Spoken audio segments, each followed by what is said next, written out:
ក្រុមហ៊ុនសិប្បករអង្គរនឹងវិនិយោគជាង$5 លានបង្កើតរមណីយដ្ឋានសិប្បករអង្គរដើម្បីប្រែក្លាយខេត្តសៀមរាបទៅជាមជ្ឈមណ្ឌលវប្បធម៌ឈានមុខគេនៅអាស៊ីអាគ្នេយ៍ពិធីបញ្ចុះបឋមសិលាបើកការដ្ឋានសាងសង់អគារមហោស្រពសិប្បករអង្គរកាលពីថ្ងៃទី23ខែកុម្ភៈគឺជាការចាប់ផ្ដើមយុគសម័យថ្មីសម្រាប់វិស័យទេសចរណ៍កម្ពុជាដោយនាំមកនូវផលិតផលទេសចរណ៍ Digital Immersive អង្គរទំនើបដំបូងគេបំផុតនៅអាស៊ីអាគ្នេយ៍ក្រុមហ៊ុនសិប្បករអង្គរបានបង្ហាញជាផ្លូវការនៅគម្រោងវិនិយោគជាទឹកប្រាក់សរុបជាង$5 លាន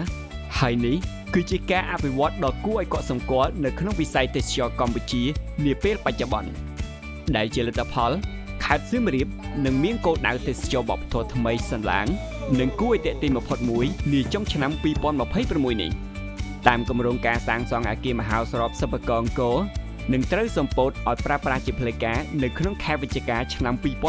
2026តាមរយៈគម្រោងដ៏មានសក្តានុពលនេះទីតាំងរមណីយដ្ឋាននៅខេត្តសៀមរាបបច្ចុប្បន្នរបស់ក្រុមហ៊ុនសិប្បករអង្គរនឹងវិវត្តក្លាយជារមណីយដ្ឋានសិប្បករអង្គរដែលនឹងក្លាយជាមជ្ឈមណ្ឌលទេសចរណ៍វប្បធម៌ដ៏ទាក់ទាញបំផុតនៅកណ្ដាលក្រុងសៀមរាបរមណីយដ្ឋានសិប្បករអង្គរ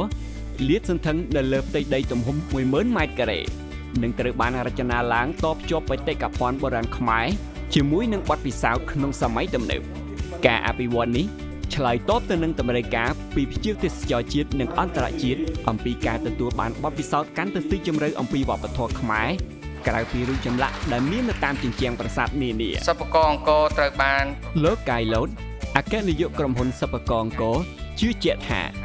រមណីយដ្ឋានសិប្បករអង្គរគឺជាបុព្វហេតុមួយទៀតដែលធ្វើឲ្យភ្ញៀវទេសចរជ្រើសរើស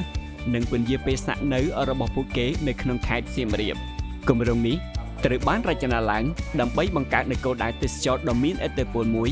ដែលនឹងផ្ដល់អត្ថប្រយោជន៍ដល់សេដ្ឋកិច្ចរយៈពេលវែងដល់ខេត្តសៀមរាប